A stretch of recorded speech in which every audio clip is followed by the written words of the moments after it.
G'day, it's Pete here, and today I'm joined with Erik Fryklund. He is the captain of the under-21s and under-26 Swedish team from the recent World Championships, and the under-26 team went on to win. So welcome, Erik. Thank you very much. It's a pleasure joining you, sir.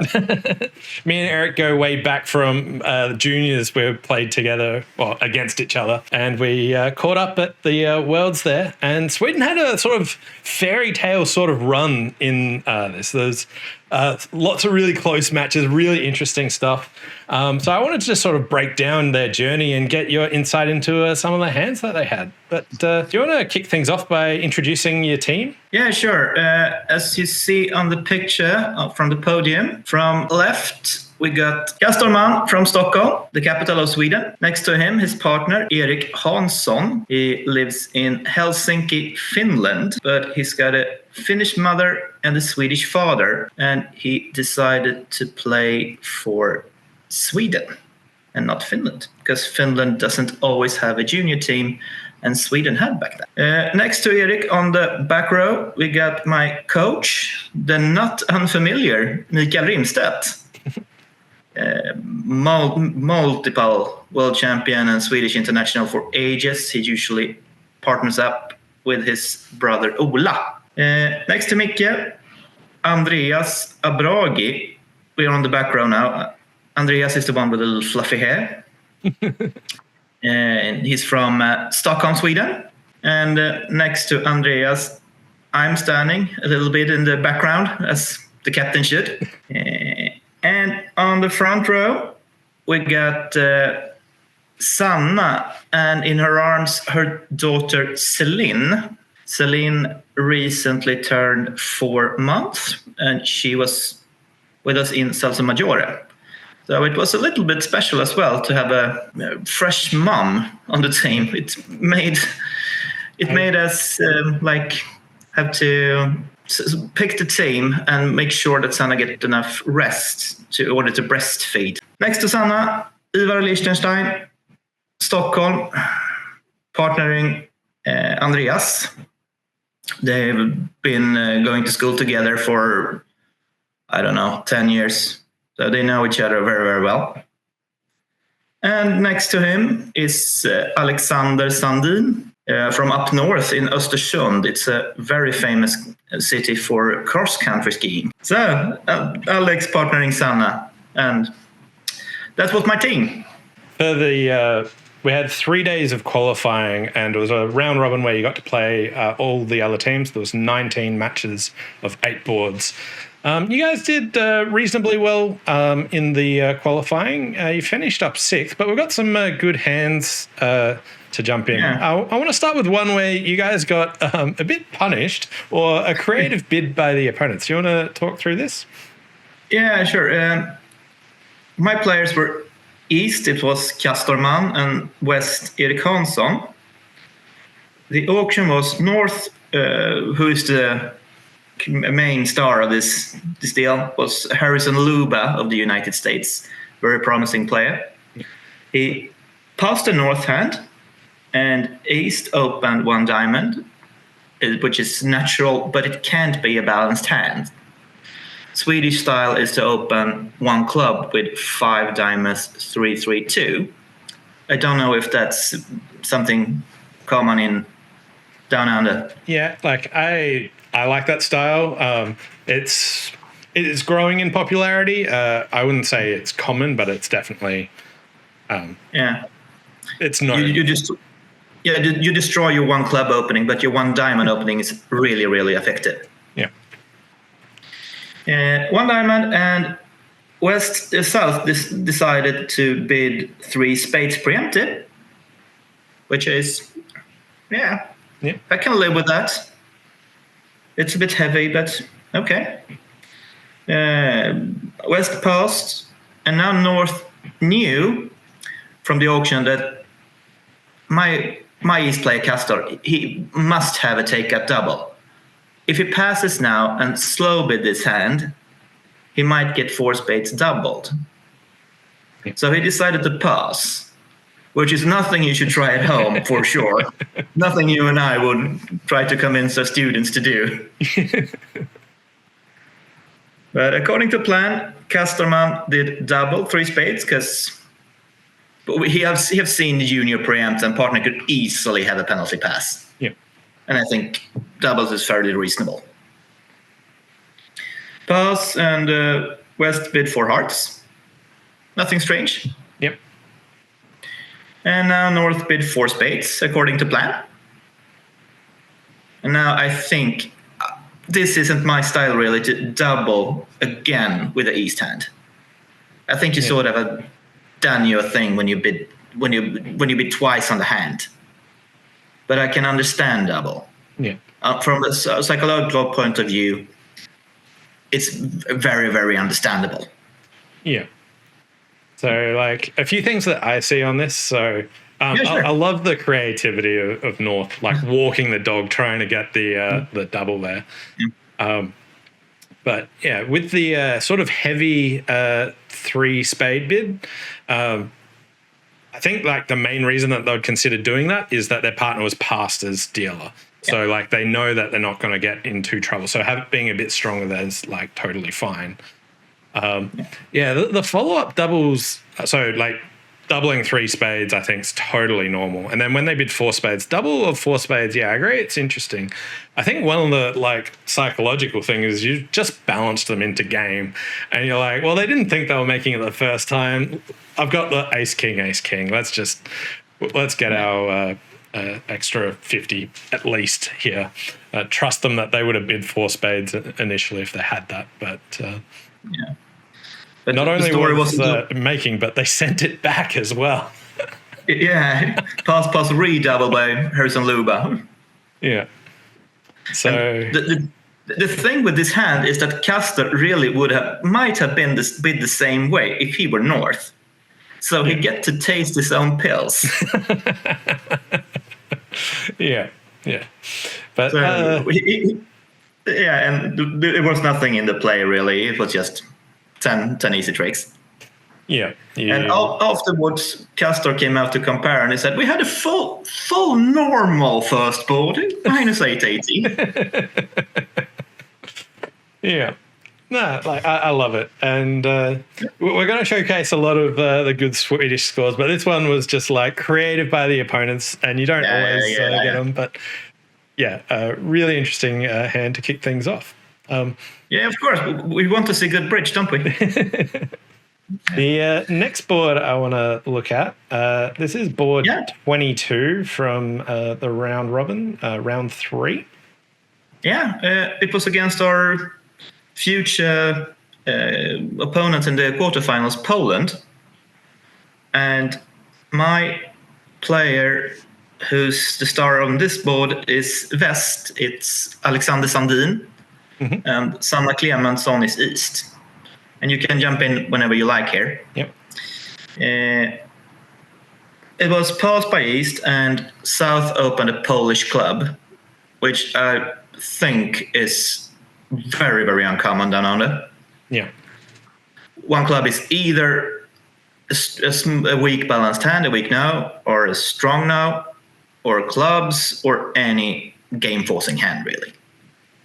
Yeah. So it's multiple. Like it's most of like the natural one club bids and a bunch of strong options is the way that I like to think about it. Or a weak no. Yeah. Yeah, I usually just think it's a weak no. Yeah. For starters. So one club, pass by West, standard. One spade, at least 4 card suit by North. Pass 2 no by South, showing 18-19 balanced, with at most 2 spades. So I think they might bid 2 no with a 4-4-1. Yep. And a stiff spade, but I don't really know. Pass 3 no, all pass. And now Alexander was on lead, knowing partner can't have match here. So he decided to lead a spade. And now the interesting thing is which spade should he lead? He plays 4th best usually, which is standard down there. Yep. And he decided to lead a false lead a 10 of spades, which shows either top of sequence or 2 high cards. We play the 10 shows like King Jack 10, Ace Jack 10. Yeah. That's Swedish standard, but I don't really know how you play. So you lead a 10 of spades, and now the declarer knows that the queen of spades is offside. Of course, it's very much easy when you sit at home watching the full hand. Just take a finesse. What's the problem? Yeah. He was scared that Sanna had like something queen 9-8x or something. Yeah. So here with the 0 or 2 higher lead, so when the 10 of spades is led, it was either like an interior sequence of like King Jack 10, Ace Jack 10 sort of things, but they can see that both the king and the ace and also the jack. So this false card here strictly said that they didn't have any higher honors. Now, so getting into like, firstly, why a spade, and then what then led them to false cards. So here, looking at this sort of auction about what I may or may not lead. So like they've bid spades, you've got another 4-card heart suit, but leading that when you've got like the bulk of the points and your partner's going to be very weak, and also the strong hands on your right, kind of feels like you're just going to give them a trick, if not more, if you have to like keep leading it. So I like that they ruled out hearts here. Maybe a passive diamond is an option, but like they just knew that they didn't actually have a spade fit, so leading spades seemed good. But once you know that also partner's weak, that sort of does open up this opportunity for the false card here of not leading your traditional card there. So yeah, I thought you wouldn't concede leading a club, I suppose. I don't really like leading a club from queen third here. Again, similar reasons as hearts, but I've got no prospect of setting up winners either, really. No, but we should set up our hand, not partner's hand. Yeah. So yeah, 10 of spades was a really creative lead, and I think the clues are there to like try and find that. Now, looking at this, basically, declarer's choices here was, let's assume that there wasn't the false card, but just the spade lead. They kind of have to guess, do they finesse the spade, or do they lead a heart up towards the king, sort of? Is there any other options that they've got on this? Well, if it plays 5 rives of diamonds, Alexander needs to discard a couple of cards. Yeah. And he was, I think, but I've asked Alex to give me the actual play on the hand. Yeah. But I might get it next Christmas or something. It's not. It's a snail sometimes. Yeah. I probably will be listening to this. So, Alex, why didn't you answer me? Yeah. I think he was a make in some point, but he totally got lost by the lead on the layout. Because actually another interesting part is that when they play the ace of spades on the lead, Yeah. Sanna did encourage with the 2 of spades. Yeah. Nice. Yeah. Yeah. Because she knows that why isn't declarer winning the lead in hand with the queen? Yeah. So like she knows that declarer still only got 2 spades. If they had queen doubleton, they would absolutely play low and win the queen the first time. So even though this isn't like a consistent lead for them, once declarer puts up the ace, you can realize that partner's doing something creative and follows along with it. That's really clever. Because if she plays the 9 of spades, declarer could be like, what's going on here? So if they had 3 spades to the 10, what would you typically lead from that? I think they lead second. So does that mean on the run of the diamonds, they have to hold on to every single one of their spades to keep up the pretense that they've still only got 2 spades? Well, I think you can discard. Sanna can't discard a spade on East, but I think Alex might be able to discard a 4 of spades. Because playing the from 8, like 10, 9, 8, he could have. Yeah. Gotcha. Yeah. Anyway, I thought that was that's really cool, and I love the false card. I love the encouragement, and like this is the really subtle thing where the clues are there and sort of piecing it together. It's cool. Yeah. So you always have clues from the auction. Just try to use the clues you got. But Sometimes they're hard to get. And don't always false lead down under. Please don't. Think about the auction, and if you should false lead, it's way better to do it in no trump than in trump. Yeah. You also want to make sure you're the really strong hand for the partnership as well, and that partner doesn't have much to do on it. Yeah. The next one I wanted to look at was board 25 from round 12. Yeah, this one is it's Andreas Abragi sitting north and Ivar Liechtenstein south, and they are juniors for sure. So the auction is Andreas opens a no trump on this one on a 14 count. Yeah, I think it's an upgrade, but I think it's a normal upgrade to me. Yeah, like ace king, and a 5-card suit. Yeah, this is, but like this to me is an automatic upgrade into one no trump. Yeah, I agree. Pass, and Ivar bids 2 hearts, transfer to spades, and West have an automatic double to show strong heart suit. Yeah.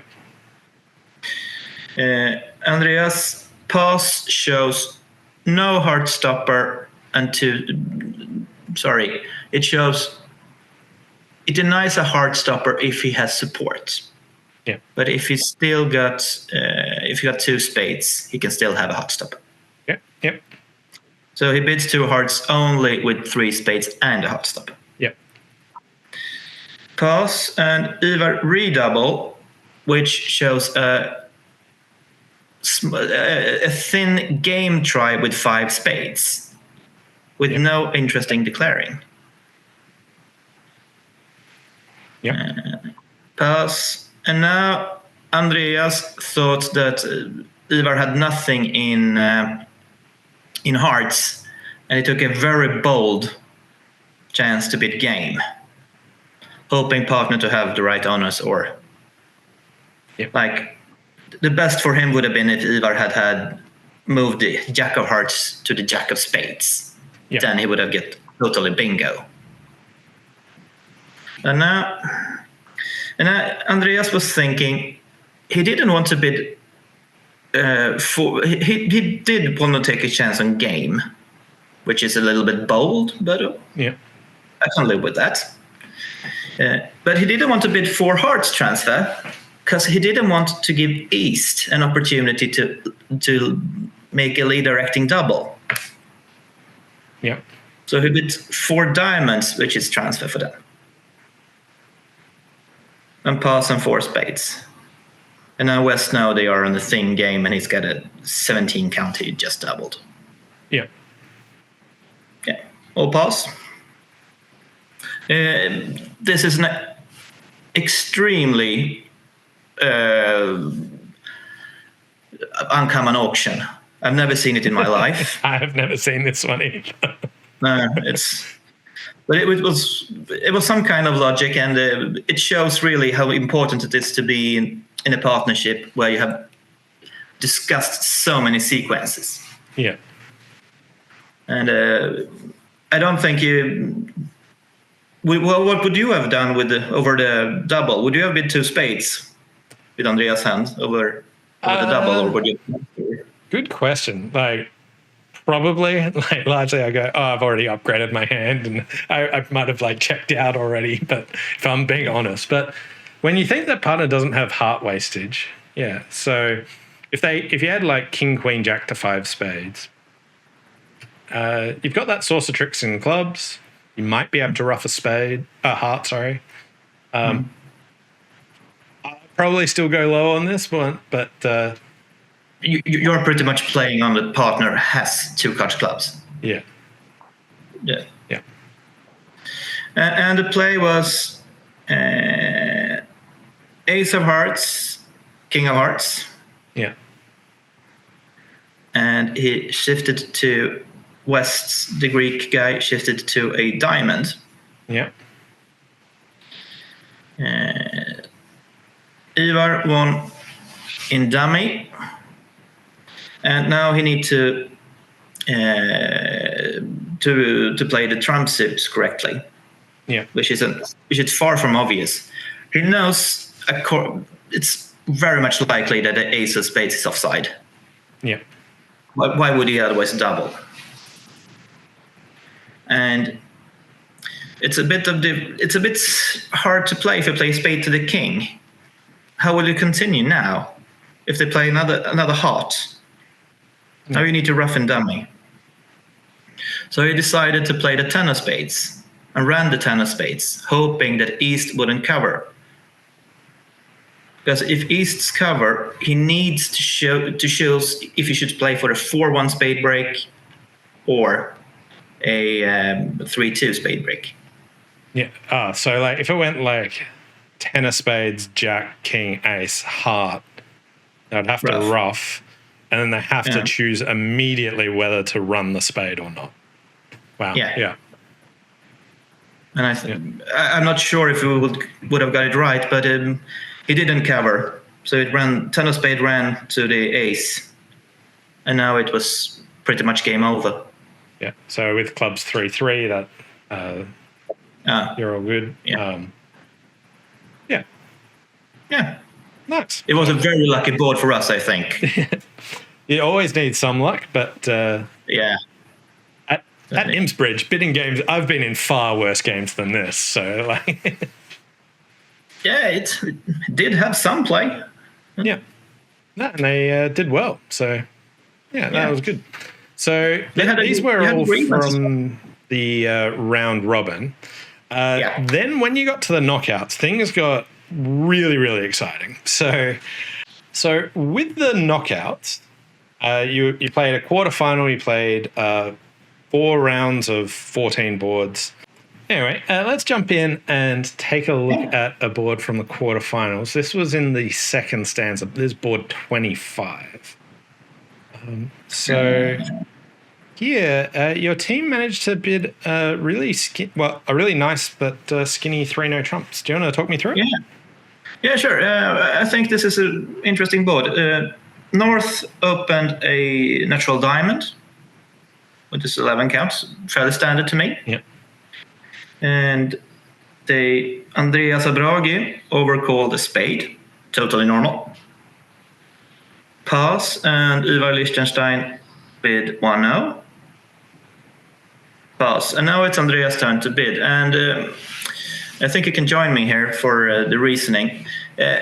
First of all, the 1 spade overcall, what's the upper limit for you? Like 15, 16 points? Yeah, like some 17. Like, depends if I've got a 5-card suit or not. Like, yeah.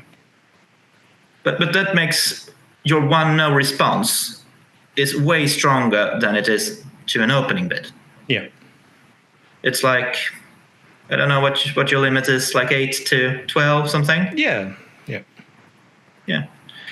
And Andreas took again a bold bid here. He's always a bold bidder. But he thought that his hand was quite balanced, and he didn't see any reason to go for a spade contract. If partner has a diamond stopper and he has a queen of diamonds, he's got help in every suit, and a strong suit to build tricks in. So he bid a pretty bold 3 no trumps. Yeah. I personally would have considered 2 no trumps, but yeah, it would have led to the same destination as well, I think. Yeah, so if you bid 2 no, partner will raise to 3 no.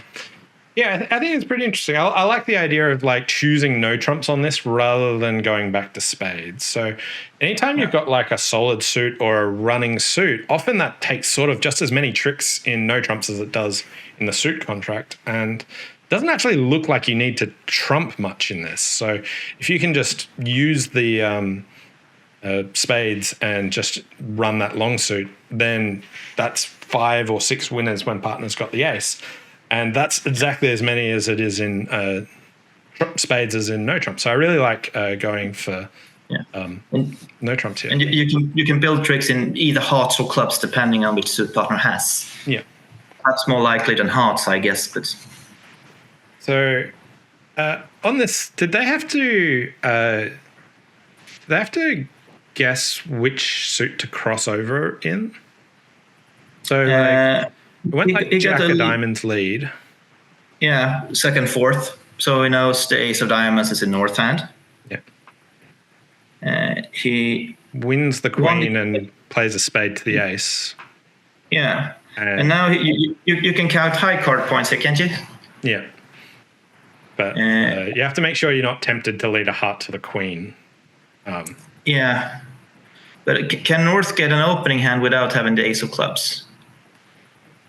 Probably. He can have, but also, if the ace of clubs is offside, you're always down, even if the king of hearts is onside. Yeah. So. Yeah. Yeah. But a nice pushy game in the quarterfinals, which I would say was quite valuable to your team. Oh, yes. We needed every single imp for this one. So in the quarterfinals, going into the last 3 boards, you were down 36 imps with 3 boards to go? Yeah. Yes. The match was neck and neck after 2 sets, but in the 3rd set we have a disaster, trailing 36 imps. And I think we created the bad boards ourselves, which, as you can see by the hands we've gone through, is quite a bit our style. We do try to win the matches on our own rather than anything else. So it was a little bit push up. I had given up a long time ago with 3 boards to go because it's not happening. But 3 boards to go. The final 3 scores of that was that they bid a grand slam that went down, and your side bid slam, which picked up 17. And then there was a part score swing double for some reason. Part score swing sort of thing for 6 more imps. And the Poles bid a 14 to 8-3-0 by opening a no trump with 14 and bid game on 8 random. Yeah, and went 3 off there. Yeah, it shows the importance. If someone upgrades, you can't bid game with every single hand. Yeah. So that was another 6 imps. And then you had like a game swing for 13 more imps on the final board, which initially brought your quarterfinal to a tie. Yes. Which Poland was winning the tiebreak because they were the higher qualifier. But you had a director's ruling. So we'll bring up the board and we'll just talk a bit about it. I'll bring up North's hand. Yeah, that's a good idea. Here in North's hand, here's the auction. So it went pass, and West opened 2 diamonds. I'll get to their system later. And North doubled, it went redouble, pass 2 spades, pass, South bid 3 spades, and then it went 3-no. So here's their system card, and I'll let you look at it. So here, what happened is on the front, they looked at the 2 diamond bid, and here you can see under special bids what it says. You can see here the 2 diamond response, the 2 diamond opening. Yeah. And then over the redouble, there was they asked about what the redouble meant, and they said something like that said choose your better major. Bid your longest suit. Yeah. And then they were a bit confused about that, so they looked on the back of the card and looked at 2 diamonds. Yes.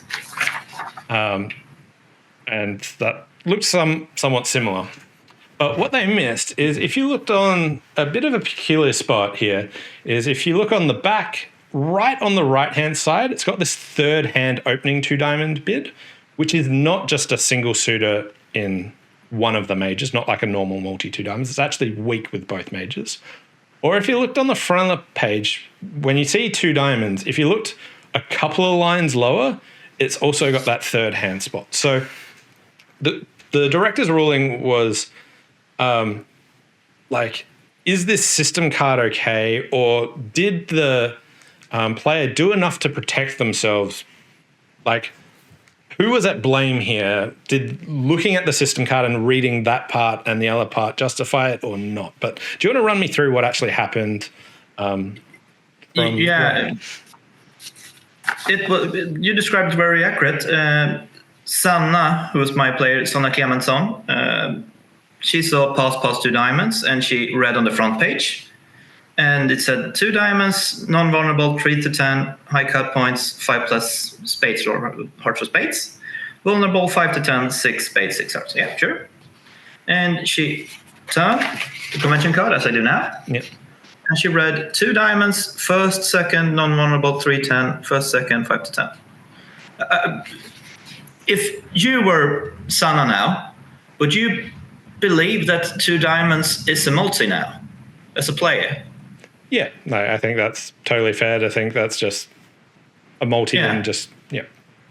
And now she read on both sides of the page, and she didn't find any evidence to think that it wasn't a multi. And over a multi, she had like a free double to show like 13, 15 balanced, and no really harm can come from doubling. But as the board was, and she realized after a hand that, I've been totally fooled. So she asked, wasn't 2 diamonds a multi? And the poll said, no, it's in third seat, it's weak with both majors. And she said, okay, she felt like a fool. Yeah. And I can understand that.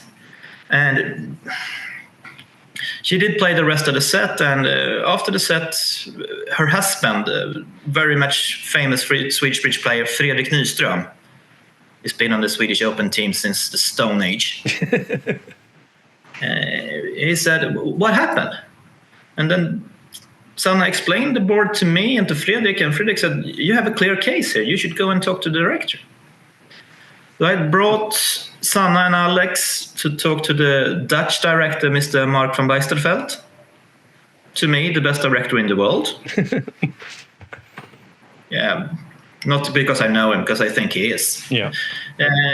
We explained the case and what happened, and he got my convention card I had for the pair, Madej Kacierski, that I have highlighted things which I did throughout. I think you saw my convention cards during the championships. I didn't bring one here, but I tried to highlight like things that were not, that was standard was green, what was a little bit keep an eye up was yellow, and red was like, really look at this. Yeah. And I had missed the 2 diamond opening in the third seat. Because I had never really found anything. Yeah. But we got the director ruling after a while. I sent my team to the hotel, and I was waiting for the ruling. And they came like 25 minutes to explain that they get the full sympathy of our appeal, of our issue, but they think the polls did enough to try to explain their methods. And I called my coach, Mikael Rimstedt, and told him we're down on the appeal. We lost it. And he said, yeah, okay, fine. He didn't think we had a shot, really. Yeah. But he was eating dinner, and he asked Alex Sandin about the hand, what really happened. And then I was on the phone with the federation, like, sorry, we're out. Thank you. Yeah. And I need to like hang up, and because Mickey called me 4 times. Like, what's going on? Yeah, we need to appeal. What? Why? I've heard a hand. Come to the hotel. And I went to the hotel, and Michael came running, and he wanted to see the convention card, which Mark had taken. And we had a discussion, and he thought we had a case to get a review, because we think it was some details missing in the process. And from here, it's a little bit of a story as everything with this championship.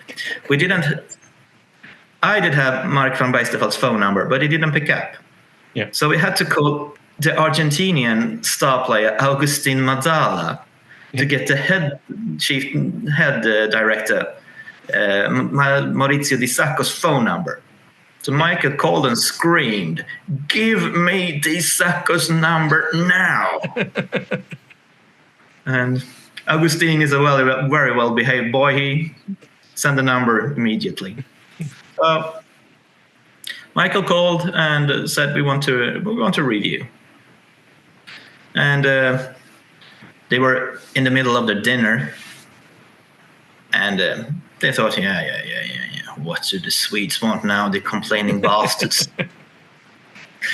And they came to our hotel, and we were sitting down explaining the case like it is now, that you need more or less to be Sherlock Holmes to find this.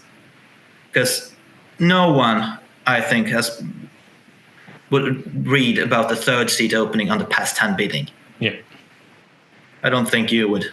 No. Not even close. You as a bridge player, have you ever looked at past hand bidding? No. You expect to see like two clubs Drury on past hand. It's like you don't need a defense against. No. And we explained our case for like 15 minutes. It was Mikael, me, Sanna, and Alex, the pair. And after like 15 minutes, Di Sacco, Fotis of Greece, and Mark said they wanted to discuss the ruling and asked us to leave and wait. Yep. And we were standing and waiting like 10 minutes, 15 minutes, 20, 30, 40. We were standing outside of the hotel for like 90, 95 minutes. And then they explained that we thought the longer it takes, the better for us. Yeah. If we have no case, they would be like completely over in like 10 minutes. Yes, thank you. Yeah. We're sorry for you, but no. But after 90, 95 minutes, we got to get back to the table, and they explained to us that they have made a ruling, and they think that if Sanna has understood their system, she wouldn't have doubled 2 diamonds. Yeah. If 2 diamonds is both majors, if you look at the north hand, I think it's off planet to double. Yeah. I think you wouldn't consider that as well. Not even close. And then they had to find out what will happen if Sanna doesn't double. And that what took them some time to find out what is going to happen. And they thought that in some cases, East will just pass 2 diamonds, which is okay. Yeah. And then they had to find out, is 2 diamonds going down or not? Yeah. Yeah, you know this process. It's take forever. It's like watching a football game that never ending, like they have to look on the TV screen. Right? They realized that in like 50% of the cases, we lose 2 imps instead of 4, which we did lose on the actual board. So we beat by the first ruling with 2 imps. But as you know, it's far from over. So that was just the quarterfinals. So no, it's not over yet. Yeah. No, because the polls, they can demand a review of the reviewing, which they did. Yeah. So the directors had to walk from our hotel to the Poles hotel and asked me and Mike to be in the neighborhood to talk to us if they needed to. Yeah. So they were discussing with the Polish captain Marek Marekowski, which has been around for ages. He was the captain at our time. He's like, if you don't know Marek, when you do junior bridge, you can just go home. Yeah.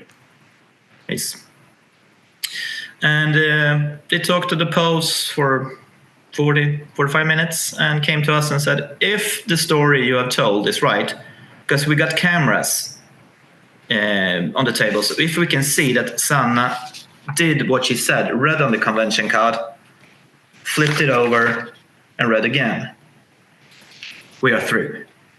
But we will tell you tomorrow morning. So when we went to bed, we wasn't sure if we were through or not. Yeah. But we thought that Sanna, she's a young mother. I haven't heard her lie any time in her life. Yeah. I was pretty convinced that Sanna was telling the truth, and we were through. And if we were through, we were to play Israel. But we went to bed without knowing. Yeah. So I had my meal at like midnight. A pasta carbonara, standing in my hotel room for like 4 hours. It was the best of tastes, but it was. Yeah. But in the morning we got the call from Disako, and he said that yeah, it's true, everything you said, you are through, you play Israel, good luck. That's So you got the 37 imps, you won that got to the tie. So 36 imps 36, in the final 3 boards to get to a tie, then the ruling to get you just in front. You find out in the morning that you're into the semi-finals. But your story continues from there. But if you want more details, I'll link the bulletin that has Maurizio's description of this whole event as well. I'll post that down below. But then into the semifinals, there's lots of intrigue there. But I just wanted to bring up one hand from the semifinals. So here we'll look at the final segment and board 22. So it's Israel is in the lead. We had on the first board, Erik and Castor had conceded 1100 on what I think is just overbid. I don't want to show the board. They played very, very well on many other boards, but so we were in the lead before the set, but after the first board, Castor and Erik knew we were down. Yeah, and we came to board 6, and my hero here is Sanna Clemensson, sitting east. North open in fourth seat, with 1 heart. Well, on the 21 count. To me, it's completely normal to open this type of hands on the 1 level. Mm-hmm. I don't like opening 2 clubs. I don't know your thoughts on this. I wouldn't open 2 clubs. I think 1 heart's fine. I would be like, my second choice would be 2 no trumps or try. Then you show your shape. It's fine. I prefer 1 heart. Sorry. 1 heart, pass, 2 no. A good race in hearts. 4 card support. Strong race. Yep. Pass. And now North was trying to be creative. He bid 4 diamonds, showing shortness. Okay. Yeah. Pass. And when you play with screens, there can be issues if partner thinks for too long. So now North told Sanna East that whatever his partner is doing next, he's going to bid slam. Yeah.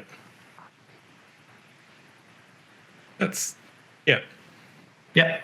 The next is 6 hearts by South, all pass. And now Sanna is thinking, why is he telling me this? Yeah. Why is he giving up information? Why did he bid 4 diamonds if he was going to bid slam anyway? Yeah, like that was like my thought. Like the spots where you want to say, yeah, I'm always like, you make your bid, I'm always like progressing, and maybe you're thinking about bidding Grand Slam, or there's like some other auction where that's going to happen. But here, 4 diamonds is a slam try, which you like, partner was a passed hand, right? So like, if you're always bidding 6 hearts, why wouldn't you just bid 6 hearts? Yeah, or I'll take key card or anything. Why do you bid 4 diamonds? Yeah. So Sanna thought, he wants to scare me away from a diamond lead. Yeah. So she led a diamond on like a nanosecond. Nice. And diamond's the only lead that beats it, because otherwise, Yes. with the club 3-1 offside, East will get in again, but you need to have set up your trick in time. Yeah. And any other lead gives them time to access that fifth club for a diamond discard. So, good read. And this was this the final swing that you got in that final segment? And I think we had some more. This put us in front. Yeah.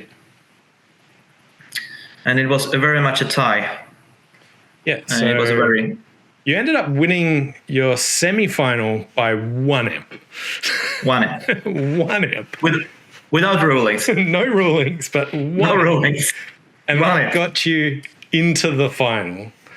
Now, those are all the hands that I wanted to highlight. But in the final, I want to know what your emotions were like between stanzas. So the first stanza that came up, you guys won 71-6. Massive first set. No, didn't we won? 71-6. Yeah, that's right. Yeah, we had it. It was everything went our way. It was like ridiculous. When you have those type of sets, it's impossible to break the flow. Yeah. It was whatever we did. We could have done playing on like a 0% chance. It would have been right anyway. It's like ridiculous. But then after the next stanza, lost it almost all back. Yeah, we did actually have very much of a headache, Mike and me, Micke. Yeah. Should we play the pair sitting out in the second stanza or not? Yeah. The plan was to play them second and third stanza. Yeah. And let the other three play. Sanna wanted to play first, second, and fourth. Yeah. She couldn't play the third set. Yeah. Because of her baby. Which is very much normal. She had to take a break after the first stanza to breastfeed. Yeah. But we decided that if this lineup has this kind of flow, we can't sit them out. Yeah. And now it starts to go the other way around. Yeah. Yeah, and you can you want to take a time or do anything, but you can't. Yeah. You just tell them, relax, take it easy. We got plenty of time. But no, it was totally opposite. And I think we were up by like 5 or 6 imps after 2 stanzas. Yeah. So you were up 65 after the first, and then it was up 6 after the second. Yeah, and then we did a bit of grand slam on a hook. But I think that Castor Mann actually made a wise decision there to bid a grand slam on a hook. Because he knows the opponent is down by a zillion and they will probably know it's on a hook and they will bid it. Yeah. Because he did. I think he did. At least he had a thought, and I can agree with him. Yeah. But it's very much hard. After that, it was pretty smooth sailing from your end, and you ended up with a really comfortable win. You ended up winning by 86 imps. But what was your feeling after that second set? Like, what were your thoughts? What did you do at the lunch break? How did you work out, get your team back on track after that? We try to give them as much positive energy as we can. Try to make them realize we still are in the match. We are not over. We are not done. Yeah. So we try to calm them down, like give them water, and just have a little bit of talk to them. Like we always have like a Swedish group hug in the morning. I don't know if you've seen it. We're screaming a bit. The Aussies are standing in the other side of the building because they've heard it multiple times. They don't want their hearing to be damaged. Yeah. So we had one of those, and we just talked to them and just relax, go back to the basics. We don't change anything from the first stanza. We go back there and just try to calm them down as much as possible to break the flow. Yeah. Well, it worked, and you ended up world champion. So congratulations. Yeah. Thank you, sir. Yeah. Thanks for joining me and talking me through these hands. And yeah, it was a pleasure. Enjoyed it. Yeah, I did. Yeah, and hope you get some new Swedish fans. Yeah. All right. See ya. Yeah. See ya.